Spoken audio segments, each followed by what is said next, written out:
에베소서 1장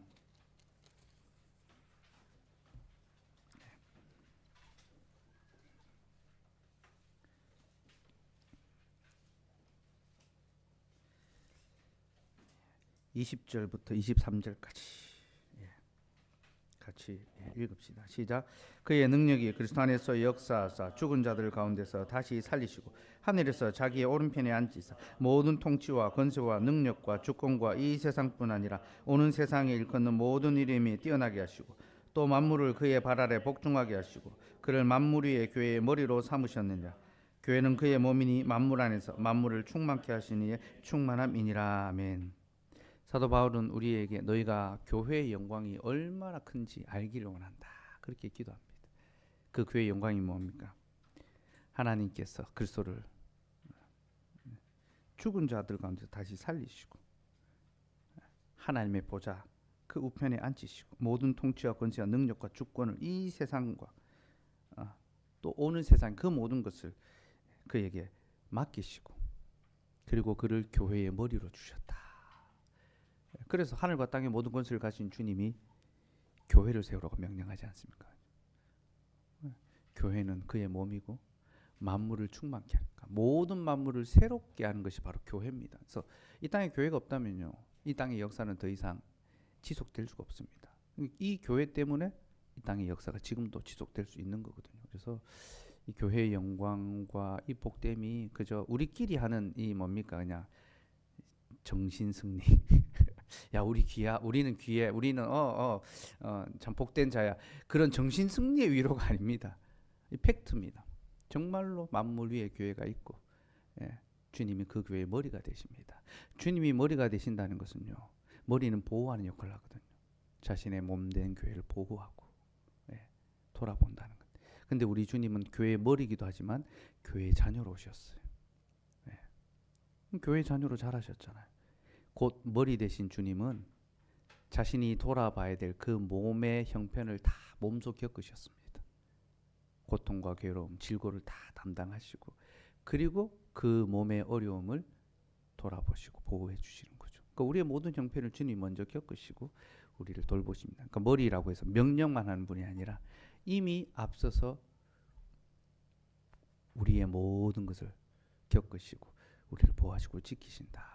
우리가 교회 안에 있다는 것이 얼마나 큰 은혜인지 모릅니다. 하나님의 보호와 돌봄과 위로가 정말 충만한 것이 바로 이 교회 안에서 우리가 누리고 또 경험하는 거거든요. 그래서 그런 교회의 영광스러움 우리가 더욱 깊이 알고 또 그런 교회를 함께 세워갔으면 좋겠고, 포항 장로교회는 이제 장로교회의 그 이제 신앙고백에 서 있죠. 그래서 장로교회 신앙고백이 웨스턴드 신앙고백서가 말하는 교회를 우리 함께 세워가야 됩니다. 그래서 오늘 이제 웨스턴드 신앙고백서 25장 교회에 관한 부분 제가 여러 번 설명을 했었습니다. 다시 한번 정리하고 또 새롭게 또 깨달은 것이 있어서 같이 좀 나누려고 하는데, 25장 교회가 6항입니다. 근데 제가 두 번에 걸쳐서 오늘 한 번에 다 하면 여러분들이 죽으실 것 같아서 반반은 국룰이죠. 그래서 이번 주 반, 다음 주 반 그렇게 나눠서 하려고 합니다. 그래서 먼저 1항부터 3항 같이 한번 먼저 읽을게요. 시작. 공교회 또는 보편적 교회는 무형인데 과거와 현재와 미래의 머리인 그리스도 아래 하나로 모이는 택함 받은 사람들의 전체이며, 이 교회는 그리스도의 신부요 몸이며 만물 안에서 만물을 충만케 하시는 분의 충만이다.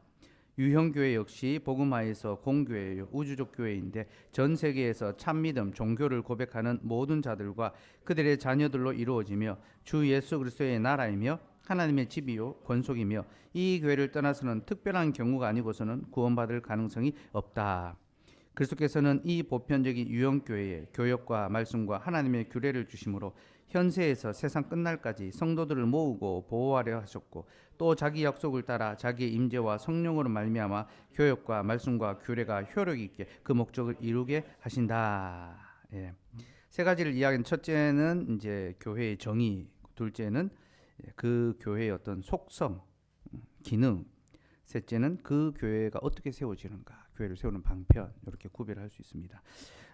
먼저 알 것은 우리가 이제 신자에게 교회가 믿음의 대상이라는 거예요. 우리 사도신경 고백할 때에 성령을 믿사오며 거룩한 공교회와 교회를 믿는다라고 고백합니다. 거룩한 공교회라고 하니까 우리말로는 그냥 이게 이제 의미가 약간 이제 축약되는 느낌인데요. 그 영어로는 I believe in the Holy Catholic Church. 나는 거룩한 카톨릭 처치, 카톨릭 교회를 믿습니다. 이제 이렇게 고백하는 거예요. 그래서 카톨릭 하니까 이제 로마 교회 아닙니까? 그래서 카톨릭 저 성당 가야 되는데 생각할 수 있는데 이 카톨릭이라는 말은요, 이제 우리가 공교회, 어떤 하나의 교회를 말할 때 그걸 카톨릭이라고 말합니다. 그러니까 이제 그 로마 교회가 자기들을 카톨릭 처치라고 부르는 것은 자기들이 역사상 한 번도 분열된 적이 없는 참교회다. 그런 의미가 있어요. 그래서 우리 아는 사람들은요, 이제 카톨릭이라고 부르면 안 됩니다. 기분 나빠요. 우리가 카톨릭이에요. 우리가 참교회, 성경이 말하는 그 보편교회이기 때문에 우리가 카톨릭 처치고요. 저 사람들은 이제 로마 교회라고 부르면 됩니다. 카톨릭이라고 부르지 맙시다. 알겠죠? 우리가 카톨릭입니다. 근데 어디 나가서 우리는 카톨릭 교회 당신 어디 다닙니까? 카톨릭 교회 다닌다면 예, 이제 천주교 신자로 분류가 됩니다.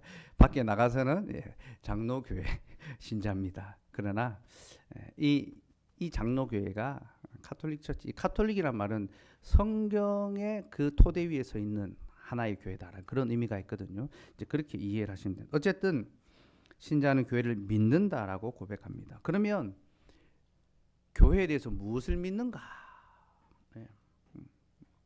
우리가 교회에 대해서 믿는다 할 때 그 믿음의 내용이 뭐냐? 그게 신앙고백서 25장입니다. 우리 선배들이 우리가 교회에 대해서 믿어야 될 그 내용을 성경에서 찾아서 규정해 놓은 겁니다. 종교개혁 전에는 교회는 하나였지만 교회에 대한 설명이 없었습니다. 교회가 하나이기 때문에 뭐 교회를 설명할 좀 필요가 없었기도 했지만 그때는 이 교회를 믿는다라는 건 그냥 교회 자체를 믿는 거예요. 그러니까 내가 왜 구원받는가, 어떻게 구원받는가를 믿는 게 아니라 나는 교회에 다니기 때문에 구원받는다, 그렇게 믿은 거예요. 이건 잘못된 믿음이죠, 그죠? 예. 하나님의 구원은 그렇게 이루어지지 않습니다, 그죠? 우리가 교회를 믿는다 할 때 그런 믿음이 아닙니다. 하나님께서 교회를 통하여 구원의 복음을 전파하시고 구원의 은혜를 누리게 하시고 또 구원의 삶을 살아가게 하신다. 곧 자신의 백성을, 택한 백성을 교회를 통하여 불러주신다는 걸 믿는 거지, 나는 교회에 있기 때문에 구원받습니다, 그런 개념 아닙니다. 그래서 중세시대는요, 나는 교회가 믿는 것을 믿습니다, 그렇게 믿습니다, 그렇게 이야기했어요. 자기가 뭐 믿는지 몰라. 내가 그 교회가 믿는 거 내가 그거 믿습니다. 그렇게 자신의 구원을 이제 오해했고, 이건 교회가 잘못 이제 가르친 거죠, 그죠? 잘못된 교회론입니다. 그러니까 교회를 가르치지 않으니까 그런 일이 이제 벌어졌던 거예요. 이제 종교개혁 시대는 이제 교리를 개혁했습니다. 그러니까 교회가 이제 여러 개가 나눠졌어요. 교리적 차이 때문에. 그럼 교회는 교리에 따라서 나뉘거든요. 그러니까 교회가 이제 여러 개가 됐습니다. 근데 그 나뉘어진 교회는 사실은 연합이 필요하거든요. 우리 보니까 우리 같은 믿음을 고백하네. 연합하자. 연합하려고 하니까 그 믿음을 규정하는 신앙 고백이 필요한 거예요. 그래서 신앙 고백서에서 이제 교리를 정의하기 시작했습니다. 그래서 벨직 신앙 고백서 같은 경우는 참된 교회의 표지를 이야기합니다.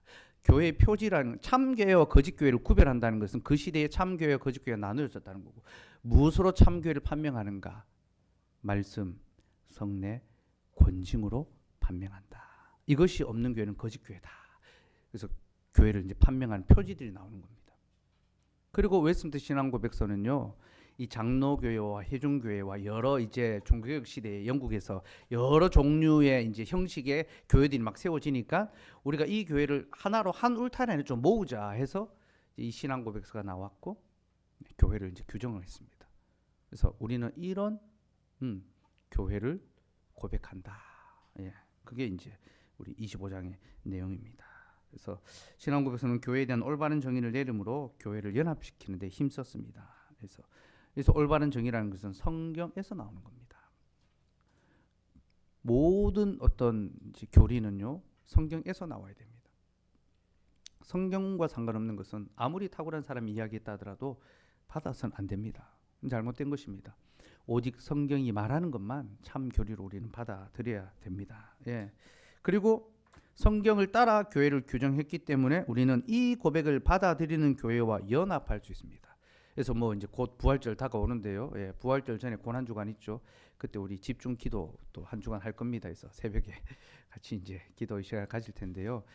요즘은 좀 덜한데 코로나 전에는요. 부활절 되면 이제 연합 그 부흥 부활절 예배. 그래서 다 모입니다. 뭐 공설운동장 이런 데서 막 10,000명, 20,000명 여기서 이제 예배 드리고 끝나면 피켓 들고 이제 가도행진하고 막 그렇게 했었습니다. 요즘은 그럼 큰일 나겠지만 그때 이제 막 그게 마치 뭐 교회 연합처럼 이해하고 거기 안 가면 아, 저 교회는 연합 안 하는 교회다 막 그렇게 이제 막 생각합니다. 근데 그게 연합이 아니에요. 진정한 연합은 신앙 고백 안에서 연합하는 거예요. 우리가 어떤 뭐 행사, 어떤 타이틀 이런 걸로 모이자 이게 아니라 신앙 고백 안에서 함께 모이고 함께 연합하는 거죠. 그래서 우리는 이 고백을 받아들이는 교회와 연합하고 성도의 교제를 나눕니다. 여기서 성도의 교제는 성찬의 교제죠. 함께 성찬에 참여할 수 있고, 예, 제가 이제 뭐 종교개혁지나 뭐 이제 그 초대교육지 탐방 갔을 때 그 참석한 주일에 이제 교회 가서 참석하는데 이제 성찬식 있을 경우에 저는 참여를 안 했었어요. 왜냐하면 그들의 신앙 고백과 이런 것들이 확인이 안 됐기 때문에 우리는 신앙 고백 안에서 교제하고 또 그렇게 연합합니다. 이렇게 하니까 너무 좀 그 배타적인 거 아닙니까 생각할 수 있는데 그렇지 않습니다. 한 신앙 고백 안에서 한 형제처럼 받아들이는 거고 실제로는 뭐 이제 교파나 관계없이 다 받아들이자 하고서는 그 속에 진정한 어떤 하나됨이나 사랑을 찾아볼 수는 없어요. 그래서 우리는 같은 신앙을 고백하는 다른 지역에 뭐 다른 나라의 성도를 하더라도 한 몸의 교회로 생각하고 도움 필요가 있을 때는 함께 도와주고 함께 마음을 씁니다. 그렇게 우리가 교제한다는 거 기억하시고요. 이명도 그런 원리 안에서 주고받습니다. 같은 신앙 고백, 장로교 신앙 고백 안에서 서로 임명하고 주고받고. 그래서 이제 그 다른 교단에서 오게 되면 임명이 아니라 교육을 받고 이제 등록을 하게 됩니다. 이제 그런 절차를 우리가 이제 밟아간다는 거 기억하시면 좋겠고요. 그러면 이제 교회란 무엇인가?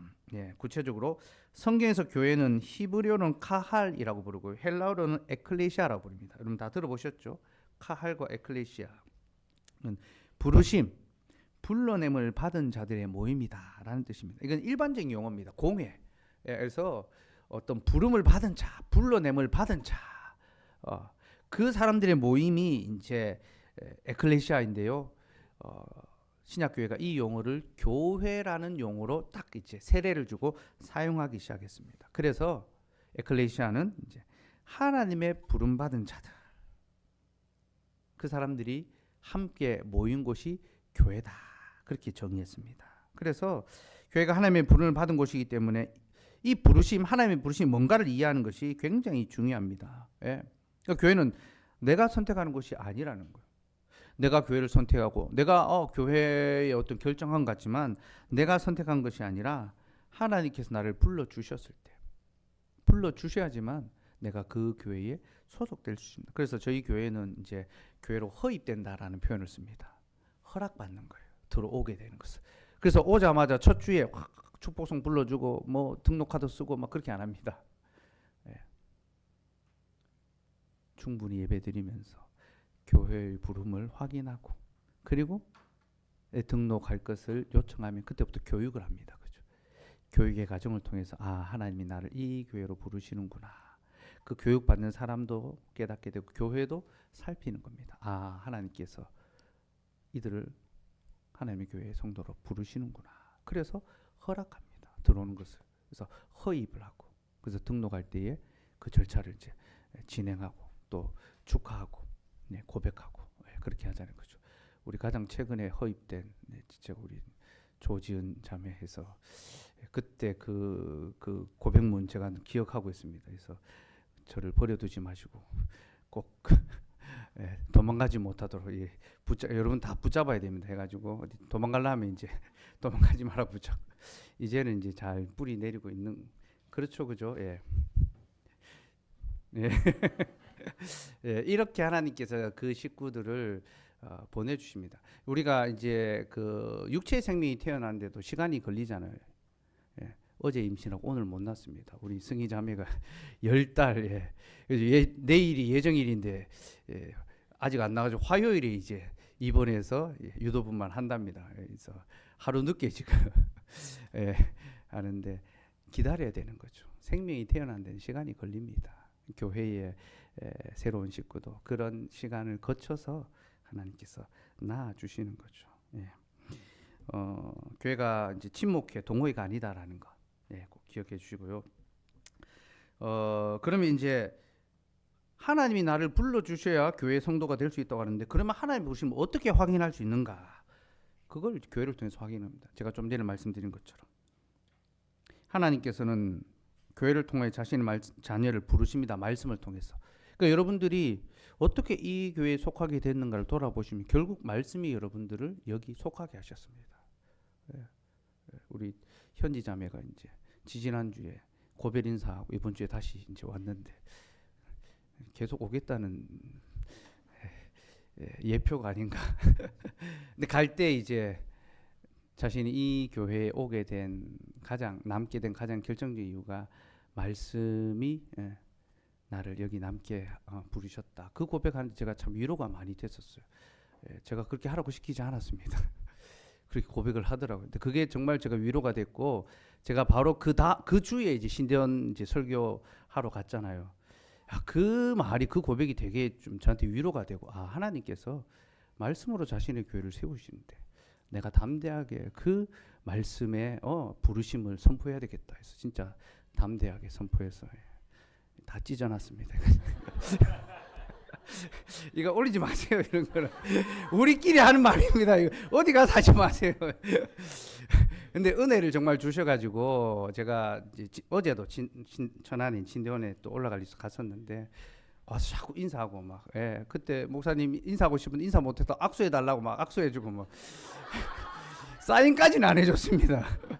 막 악수해 달라고 막 그러면서 이제 자기가 3학년인데 3학년 내내 가장 너무 이제 개강집회 은혜를 받았다 자랑하는 겁니다. 그래서 감사하더라고요. 그래서 제가 말씀과 함께 그 말씀이 역사하는 교회 이야기, 목회 이야기를 하니까 그게 참 이제 위로가 됐던 것 같고 도전이 됐던 것 같고, 저는 그게 말씀의 역사로 생각합니다. 하나님께서 그 말씀으로 자기 자녀를 불러주신 거예요. 제가 불러서 올 수 없습니다. 말씀이 부르셨기 때문에 우리가 여기 하나님의 자녀로 모여들었고요. 그리고 그들을 자신의 자녀로 받으십니다. 세례를 베풀죠. 입교, 교회에 들어올 수 있도록 허락을 했습니다. 허입하고 등록합니다. 그죠? 이 과정들이 나를 부르시는구나. 그러니까 이 절차가 굉장히 중요해요. 이 절차를 통해서 하나님이 나를 이 교회로 부르셨구나. 이런 절차 없이 진짜 오자마자 뭐 한 주 두 주 지나고 한 달 만에 등록하고 하면요, 자기가 선택한 게 됩니다. 내가 이 교회를 선택했어. 자기가 선택하면 어떻게 됩니까? 인간의 모든 선택에는 뭐가 따릅니까? 후회가 따라옵니다. 반드시 후회합니다. 조금만 어렵거나 실망되는 게 있으면 후회하고 떠납니다. 그러나 하나님의 부르심에는 후회하심이 없죠. 그죠? 우리 하나님은 사람이 아니어서 시건치 않으시고 인생이 아니어서 후회하심이 없습니다. 얼마나 놀랍습니까? 이게 예정교류, 이게 선택교류예요. 하나님이 나를 불러주셨으니까 후회하심이 없구나. 교회를 통하여 우리를 불러주신 것을 확신시켜 주십니다. 그리고 그들을 자신의 자녀로 보호하십니다. 이게 지도입니다. 말씀의 가르침과 지도와 돌봄을 통해서 나를 여기로 불러주셨구나. 이걸 깨달아가는 거예요. 그래서 이제 이런 하나님의 선택과 부르심으로 우리가 이제 하나님의 교회의 성도가 되었다 기억하시고, 이게 이제 첫 번째 대지입니다. 공교회 또는 보편적 교회는 무형인데, 보이지 않는 무형인데 과거와 현재와 미래의 머리인 그리스도 아래 하나로 모이는 택함받은 사람들이 전체 하나님 택하여 부르신 그 모임 전체가 바로 교회다라는 거죠. 세 번째, 보이는 교회와 보이지 않는 교회. 자, 조금 구체적으로 봅시다. 이제 공교회라는 말로 시작하는데, 공교회라는 말은 카톨릭 처치라는 말인데요. 이 카톨릭이라는 말은 모든, 전부, 총합 뭐 그런 뜻입니다. 그러니까 모든 교회, 모든 신자들의 모임, 전체 그리스도 안에서 과거와 현재와 미래의 모든 성도가 있잖아요, 그죠? 그리고 지역적으로도 이 세상에 하나님의 그 택하신 모든 자녀가 있습니다. 우리가 다 볼 수 없습니다, 그죠? 그 택한 모든 자의 그 모임을 공교회, 카톨릭 처치, 모든 교회, 전체 교회, 하나의 교회 그렇게 이야기. 그걸 공교회라고 부릅니다. 예. 근데 이 교회는 보이는 교회와 보이지 않는 교회로 나뉩니다. 그래서 1항은 보이지 않는 교회, 무형의 교회. 2항은 유형, 보이는 교회, 눈에 보이는 교회. 그렇게 규정을 합니다. 예. 그럼 왜 신앙고백서는 보이는 교회와 보이지 않는 교회로 구별을 할까? 예. 그러니까 보이는 교회와 보이지 않는 교회가 있다니까 교회가 두 종류가 있나? 눈에 보이는 교회, 보이지 않는 교회? 그렇게 생각할 수 있는데 그러면 교회가 나뉘게 되는 거예요. 그리스도의 몸이 나뉘게 되는 겁니다. 이 보이는 교회와 보이지 않는 교회는 두 종류의 교회가 있는 게 아니라 한 교회의 두 가지 측면을 이야기하는 겁니다. 그래서 보이는 측면이 있고 보이지 않는 측면이 있다라는 거예요. 그리스도의 교회는 하나인데 그 교회는 눈에 보이는 측면이 있고 눈에 보이지 않는 측면이 있다. 자, 속성입니다. 속성 알겠죠? 그러면 보이지 않는 교회는 도대체 뭔가? 아까 교회는 하나님의 택하심, 부르심으로 오는 자들의 모임이라 했잖아요. 그죠? 자, 여기서 하나님의 선택, 하나님의 택하심은 눈에 보입니까? 안 보입니까? 안 보여요. 우리 눈에 안 보여요. 그죠? 하나님이 누구를 택하셨고 누구를 택하지 않은지 볼 수 있습니까? 이거 볼 수 있다고 하면요. 그 사람은 반드시 이단입니다. 거짓말하는 사람입니다. 신천지는 그거 보인다 하잖아요. 그 14만 4천 명 모으잖아요. 그죠? 제가 알기로는 14만 4천 명 넘었는데도 계속 하고 있습니다. 코로나 때문에 직격탄을 맞아가 좀 교세가 좀 준 것 같아요. 예, 제가 그 우리 집사하고 건물을 하나 봤어요. 한 300평짜리 그 이제 그 빌딩 한 층 이제 통 건물인데 싸게 나왔더라고요. 엄청 시세보다. 그래서 가서 봤어요. 어떻게 싸게 나왔나? 하나님의 예비하심인가? 근데 3층과 4층에 신천지가 있더라고요. 근데 한편으로 생각하니까 거의 8층이에요. 그 신천지를 내일 밟으니까요. 이것도 의미가 있겠다 싶긴 한데 어쨌든 하나님의 택하심이라는 건요. 네, 거기로 가겠다는 거 아닙니다. 예. 웃자고 한 말입니다. 예, 그 하나님의 택하심은 보이지 않습니다. 이걸 볼 수 있는 사람은 아무도 없습니다. 그래서 보이지 않는 교회라고 할 때는 하나님의 택하심, 예정조리를 가리키는 것이고 이 교회는 오직 하나님만이 보실 수 있는 교회입니다. 사람은 볼 수 없는 거죠. 칼빈도 하나님의 택하심은 사람은 볼 수 없고 오직 하나님만 보실 수 있다. 하나님 아시죠? 누가 택한 자인지 아닌지 우리는 알 수 없습니다. 그래서 아우구스티누스는요 교회를 설명할 때 이렇게 말합니다. 우리 안에 이리가 많고 우리 밖에 양이 많다. 여러분 잘 들으셔요. 긴장하셔야 됩니다. 우리 안에 교회 울타리 안에 예배 드리고 출석하고 있는데 이리가 많다. 택하지 않은 자가 있는 거죠. 가라지가 있습니다. 우리 밖에 양들이 또 있습니다. 그 우리에 들지 않은 양들을 어떻게 합니까? 우리 안으로 이끌어오는 거. 이게 교회가 확장돼 가는 거고 장막들을 넓히는 거고 이게 자라는 거죠. 이 교회 삶에 이게 있습니다. 그래서 우리가 지금 계속 자라가고 있지만 또 다른 측면에서 더 풍성하게 자라가기를 또 소망하게 되는 그것도 있습니다. 어쨌든 그렇게 보이지 않는 교회는 하나님 편에서만 보실 수 있고 하나님의 선택하심으로 말미암아 참된 택자들이 바로 그 교회 성도다라는 것. 이제 그걸 이제 가리키는 겁니다. 하나님께서는 자신의 택한 백성을 그리스도 아래로 불러 모으십니다. 그 교회는 그리스도의 신부이자 그의 몸이며 만물 안에서 만물을 충만케 하신 이의 충만입니다. 신앙 고백사 교회를 설명할 때 첫 번째가 그리스도의 신부입니다. 신부. 그리고 몸이고 만물 안에서 만물을 충만케 하신 이의 충만, 영광스러움을 이야기하고 있죠. 예. 이 교회 회원은 영원전의 선택을 받았고 그리스도 안에서 속량을 받았으며 성령에 의해 효과 있는 부르심을 받은 자들이다. 여기서 효과 있는 부르심이 중요합니다. 곧 하나님 택한 자는 반드시 불러주신다는 불가항력적인 은혜. 예, 거부할 수가 없습니다. 그래서 우리가 하나님의 은혜로 이 교회로 부름을 받아서 내가 이 교회의 성도로 살아가기를 소망하는 이 불가항력적인 은혜입니다. 하나님이 효과 있게 우리에게 말씀의 역사와 성령의 역사를 주셨기 때문에 우리가 그렇게 믿음의 생활을 할 수 있는 거죠.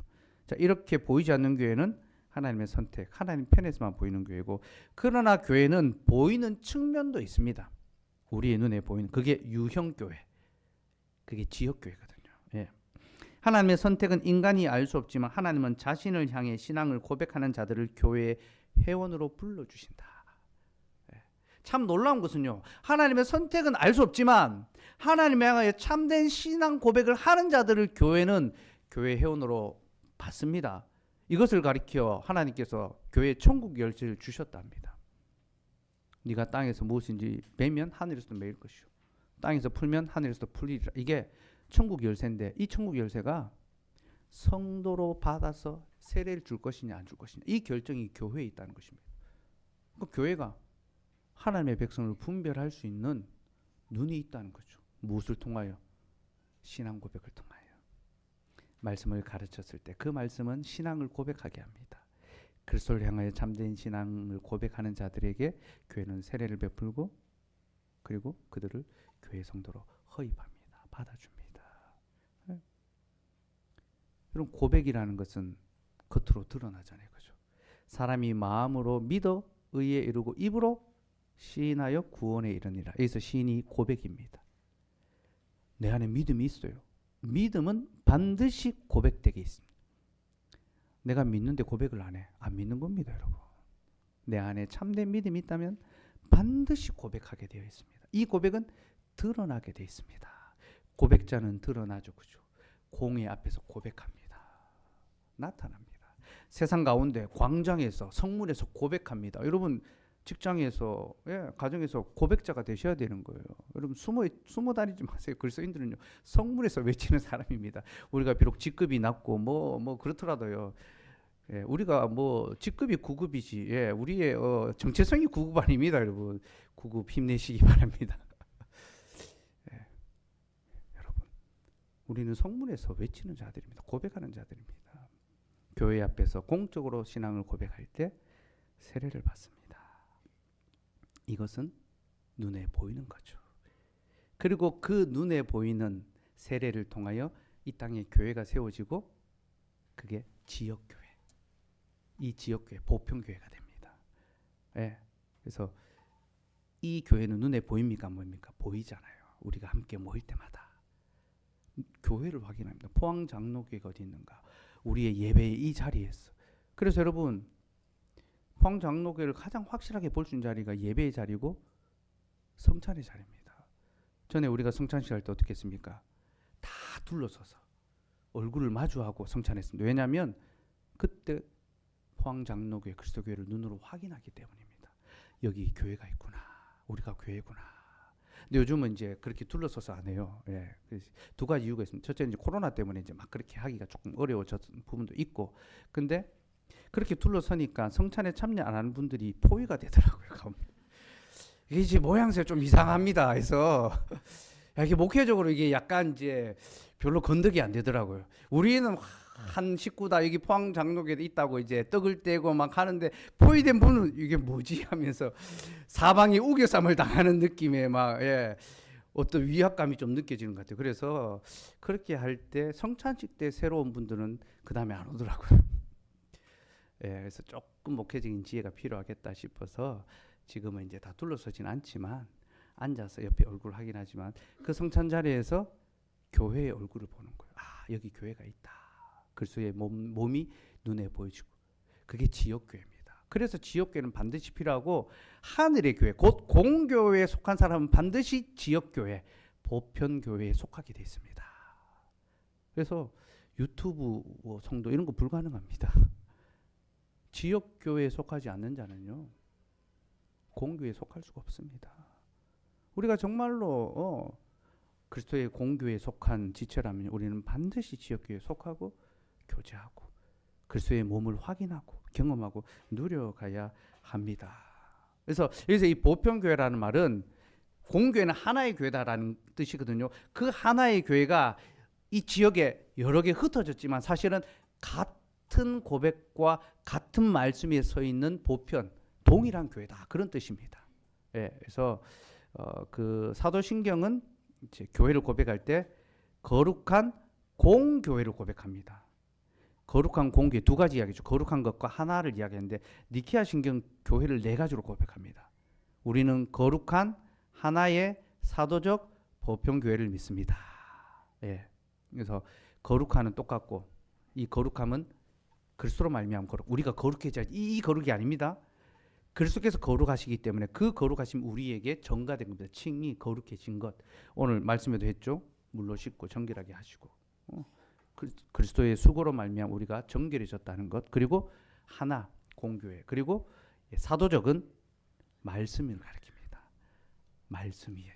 그리고 보편 지역교회 흩어져 있으나 하나의 원리 아래 있는 저는 이 보편을 이제 이렇게 표현합니다. 프랜차이즈다. 본점은 하늘에 있습니다. 딱 하나.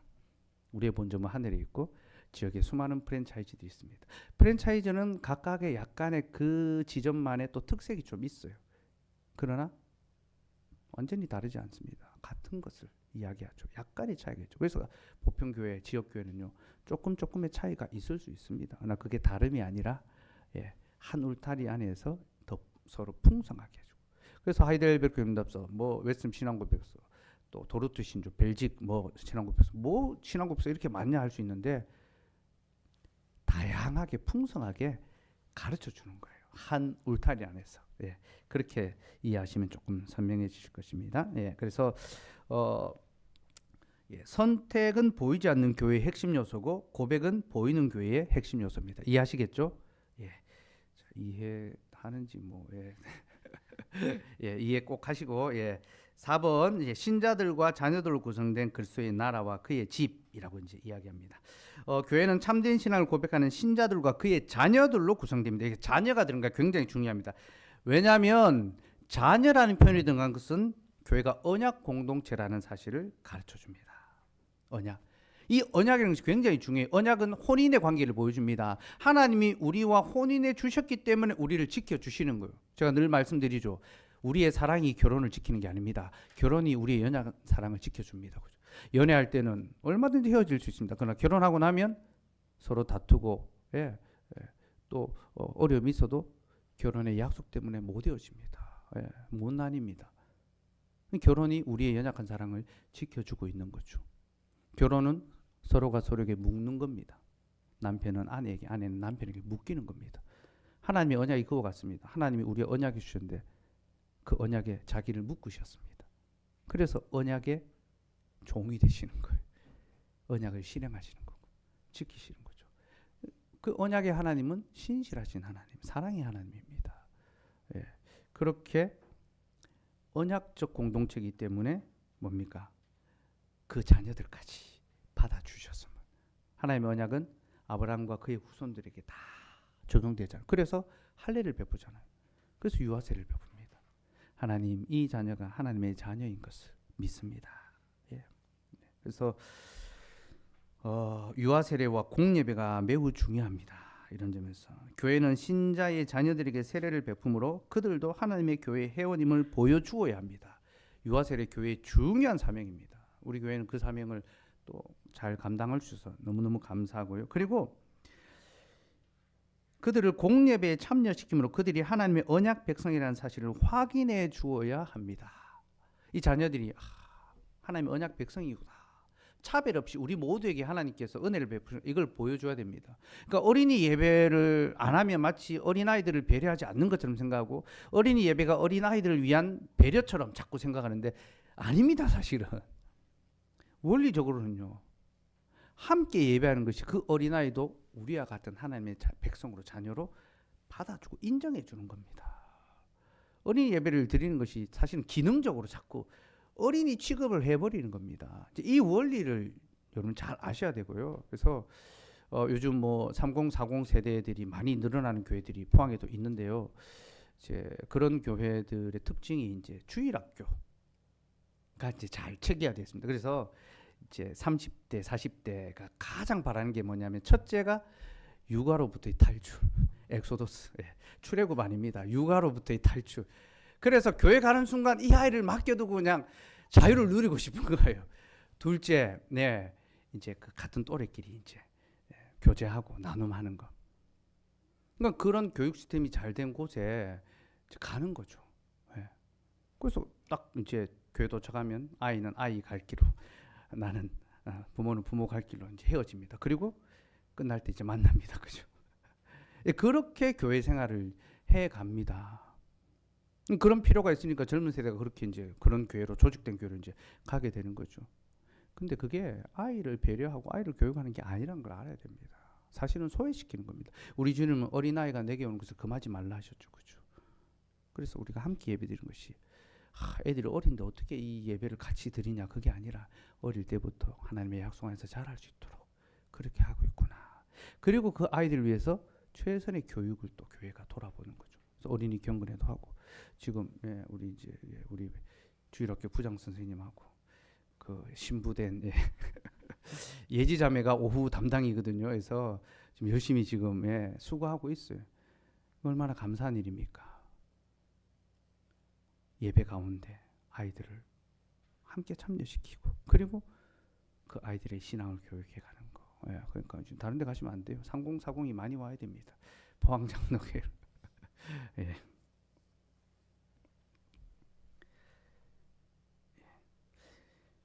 자녀들이 공예배에서 분리되는 것은 전혀 성경적이지 않으며 영적으로 유익하지도 않습니다. 예배와 성례는 교회의 해운됨을 보여주는 가장 확실한 증표입니다. 예, 그러니까 성찬에 참여해 애들이 물어보잖아요. 아빠 왜 나는 빵 안 줘? 왜 나는 아빠 그 진짜 포도주야 막 물어보잖아요. 그렇게 물어봐야 되는 거예요. 그래야 성례가 뭔지를 설명하고 참여하기를 소망하게 되는 거죠. 나도 빨리 저 식탁에 참여하고 싶다. 그런 마음이 이제 들게 되는 겁니다. 교회가 그리스도의 나라며 그의 집과 가족이라는 것은요, 우리에게 교회 밖에서 구원받을 가능성이 없다는 것을 보여줍니다. 교회가 그리스도의 나라고 그의 집과 가족이라는 것은 이제 우리를 보호하고 교제하게 한다는 의미도 있는데 교회 밖에는 구원이 없다는 것을 가르쳐 주는 겁니다. 예, 여러분 가족 밖에서 태어난 사람이 있습니까? 없습니다. 다 가족을 통해서 남자와 여자를 통해서 태어나지 어느 누구도 혼자 태어날 수 없습니다. 하나님이 모든 사람을 가족의 울타리 안에서 태어나게 하신 것은요, 하나님의 자녀도 교회라는 하나님의 가족의 울타리 안에서 태어난다는 것을 가르쳐 주기 위해서입니다. 그래서 교회 밖에는 구원이 없다는 것을 알아야 됩니다. 이것이 모든 보편교회가 믿어왔던 신앙의 내용입니다. 교회 밖에는 구원이 없다. 교회 안에만 구원이 있다. 이게 교회를 믿는다는 것의 그런 고백입니다. 그러니까 교회 안에 머물러 있는 것이 굉장히 중요한 거예요. 근데 우리 신앙 고백서는요, 특별한 경우가 아니고서라는 단서를 달았죠. 그렇죠? 그래서 이 교회를 떠나서는 특별한 경우가 아니고서는 구원받을 가능성이 없다. 이 말은 특별한 방법으로 구원받을 수 있는 가능성도 있다라는 거죠. 그죠? 네. 그렇습니까? 안 그렇습니까? 그렇잖아요. 그죠? 예.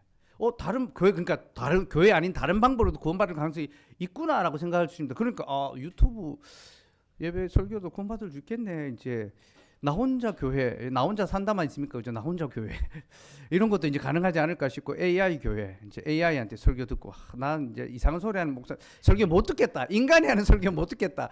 AI가 설교 더 잘할 수 있답니다. 예. 근데 AI가 못하는 게 있어요.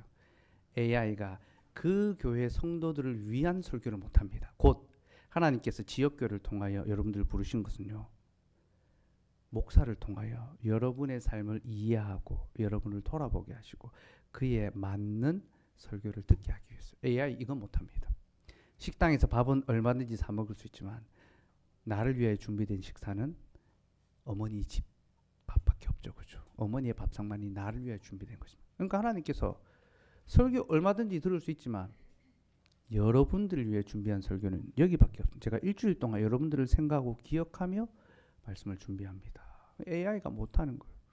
어쨌든 뭐 유튜브, 나 혼자 교회 구원받을 수 있는 거 아닌가 생각할 수 있는데요. 우리 신앙고백서 이 단서를 달아놓은 이유가 있습니다. 종교개혁 시대는, 이 중세 시대는 교회가 완전히 부패해서 더 이상 하나님의 자녀를 낳을 수 없는 거짓교회가 되어버렸습니다. 이제 그 교회는 하나님의 자녀를 낳는 것이 아니라 사탄의 자녀를 낳는 거예요. 왜냐하면 그 교회의 머리가 사탄이기 때문이에요. 로마 교회는 교회의 머리를 교황으로 이해합니다. 그리스도가 아닙니다. 사탄의 회죠. 사탄의 회에서는 더 이상 하나님의 자녀가 태어날 수 없습니다. 그래서 하나님께서 개혁자들을 불러내셨습니다. 거짓 교회에서 불러내셔서 그들을 통하여 새 교회, 참 교회를 세우셨. 그게 종교개혁의 역사입니다. 루터 로마 교회의 사제였습니다. 칼빈 신학교 나오고 목사로 그렇게 임직받지 않았습니다. 그러나 하나님께서 오직 자신의 말씀으로 자신의 종들을 불러내심으로 그들을 통하여 새로운 개혁교회를 시작하게 하셨습니다. 그래서 특별한 경우가 아니고서란 이 말을 일반적인 상황에 적용하면 큰일 납니다. 이 특별한 경우는 교회가 완전히 부패, 곧 더 이상 성경을 가르치지 않고 복음의 교리가 없는 거짓 교리. 중세 시대는 성경 안 가르쳤습니다. 성경을 번역하면 그 파문당하고 죽임 당했습니다. 거짓 교회죠. 유물과 온갖 헛된 우상들을 섬겼습니다. 절간이었습니다. 그래서 새 교회를 일으키시고 그 교회를 통하여 이제 통상적인 방법 우리를 구원의 자녀로 부르신다. 그래서 교회 밖에는 구원이 없다라고 이해하시고 믿고 고백하셔야 합니다. 예. 마지막 5번째로 그럼 그 교회를 세우는 방편은 무엇인가? 예. 하나님께서는 교회를 세우는 외적인 방편을 주시는데 직분과 말씀과 규례, 이 규례는 성례를 가리킵니다. 이것이 바로 그 방편입니다. 예. 그래서 그리스도께서는 이 보편적인 유형교회, 지역교회, 교역과 말씀과 하나님의 규례를 주셨다 이야기하죠. 그래서 직분자가 말씀과 규례의 직무를 감당합니다. 목사의 가장 중요한 책무가 무엇인지 압니까? 첫째는 말씀을 전하는 것이고 말씀을 가르치고 성례를 집례하는 것입니다. 그래서 목사는 말씀의 봉사와 성례의 봉사를 하는 그게 바로 목사의 직무입니다. 그러니까 여러분 제가 말씀을 바르게 전하고 성례를 온전하게 시행하면 여러분들은 저를 존경하셔야 됩니다. 목사님 성격이 이만하면 되겠지 그죠? 우리 목사님은 뭐라고 해야 될까요? 보니까 집안일도 별로 안 하고 옛날에 그 SF 사회 갈 때 우리 그 대학생들 저를 다 존경하고 막 우러러보고 했는 건데 이제 교회 하면서 이제 저희 아내를 통하여 저의 실체를 조금씩 접하면서 덜 존경하게 되는 것 같고 목사의 존경은요 그의 어떤 성품이나 그의 어떤 다른 인간적인 학이나 어떤 인간적 자질 이것이 아니라 그가 얼마나 말씀을 바르게 선포하는가, 그가 얼마나 성례를 바르게 시행하는가 여기에 있습니다. 그렇게 행하는 자는 배나 존경할 자로 알라. 그 존경이 뭡니까? 마음으로 따르고 그 가르침을 받아들이고 순종하는 것이고 물질적인 것에 있어서 그 마음을 표현하는 겁니다. 교회가 말씀의 사역자의 그 사례와 생계를 잘 돌아보고 부족함이 없도록 채워드리고 이게 존경의 표현이거든요. 말씀과 성례를 바르게 시행하는 것이 목사의 가장 중요한 책무라는 걸 아셔야 돼요. 여러분들 그거 외에 저한테 더 막 요구하시면 안 돼요. 그거 자꾸 요구하시면요 열심히 하겠습니다. 지금 그 일에 열심히 하고 또 여러분들을 위로하고 돌아보고 그렇게 살피겠습니다. 제가 이제 2월까지 이제 좀 외부 사역 바쁜 걸 다 끝났고 외부 사역하면 제가 마음에 미안함, 짐이 좀 많이 있었습니다. 또 지금 이 시대 우리 교단 교회들을 또 건강하는 일도 또 하나님이 자꾸 시키시니까 하게 되는데 제가 부름받은 교회는 또 여기이기 때문에 거기에 더 충실하기를 바라고 또 외부에 갈 때마다 제가 꼭 느낀 게 있습니다. 내가 매주일 부름받은 그 교회 말씀의 강단이 얼마나 복되고 귀한가. 너무너무 감사하고 오히려 주일을 더 사모하게 되고요. 더 기다리게 되고요. 더 진짜 내가 이 교회로 부름받았다는 걸 더 확신하게 됩니다. 어쨌든 이제 좀 교회 좀 세밀하게 구체적으로 또 성도들 돌아보고 살피려고 그렇게 하고 있습니다. 그래서 제가 조금 체력을 조금 이제 충전하고 지금 배터리가 이제 저전력 모드로 이제 20% 이하로 떨어지 입술 막지 막 부르트고 막 이렇게 있는데 조금 쉬고 또 찾아가고 신방하고 돌아보겠습니다. 그래서 그런 어떤 직분, 말씀, 성례를 통하여 교회가 세워져 간다는 거 기억하고, 교회는 다른 것으로 자라지 않습니다. 말씀이 신실하게 전파되고 규례가 올바르게 시행될 때 그 교회는 든든하게 성장해 가게 됩니다. 이것을 믿고 우리의 이 원리를 잘 견지해 가도록 합시다. 그래서는 교회에 이 세 가지 방편을 선물로 주셨으며 모든 보편교회는 이 방편을 통해 주님의 교회를 든든히 세워가야 합니다. 선물 받았으면 사용해야죠, 그죠? 귀하다 하면서 묵혀두고 그래서는 안 되잖아요, 그죠? 예. 그리고 그렇게 할 때 그 교회는 세상 끝날까지 보존될 것이며 하나님의 자녀를 계속 불러 모을 것입니다. 육체적으로 낳고 복음으로 낳고 돌아보게 되고, 그래서 우리 안에만 이 물이 있는 것이 아니라 흘러 넘치고 이 물을 먹기 위하여 가란 자, 줄인 자들이 올 수 있도록. 그래서 저는 여러분들이 좀 또 그런 측면에서 교회도 소개하고 또 초청하고 또 그럴 수 있으면 좋겠습니다. 그게 교회의 중요한 사명입니다. 예. 그러므로 예수님의 분부하심을 따라 모든 사람을 제자로 삼아 가르침, 말씀, 세례, 규례 지키게 하는 것. 7이 예수님께서 마지막 명령하신 거죠, 그죠? 예. 세례를 베풀고 내가 너에게 분부한 모든 것을 가르쳐 지키게 하라. 이게 교회를 세우는 방편인데, 가르침, 말씀을 전하는 거, 세례, 성례 지키게 하라. 7이 지도, 돌봄. 이 7이가 목양입니다. 목양. 약물을 치는 거. 예, 그래서 무섭게 공포스럽게가 아니라 아버지의 마음으로 위로하고 잘못된 것이 있으면 교정하고, 그렇게 돌아볼 때 그 교회의 성도가 영적 유익을 누리고 또 그 교회가 아름답게 서가는 거죠. 근데 이 모든 것을 그리스도와 성령께서 효력 있게 하십니다. 그래서 사역자가 열심히 한다고, 성도들이 열심히 한다고 되는 게 아닙니다. 그래서 그리스도께서 그리고 성령으로 말미암아 교역과 말씀과 규례를 효력 있게 사용하십니다. 직분자에게 은혜를 주시고 말씀과 성례 가운데 그 영적 유익과 은혜를 깨닫게 하시는 거죠. 예, 그래서 그리스도와 성령께서 교회를 세워가시고 그 방편을 사용하시고, 그때 우리 안에 교회를 향하여 또 수고하는 마음을 불일 듯 일어나게 하신다. 그걸 여러분들이 꼭 기억하시면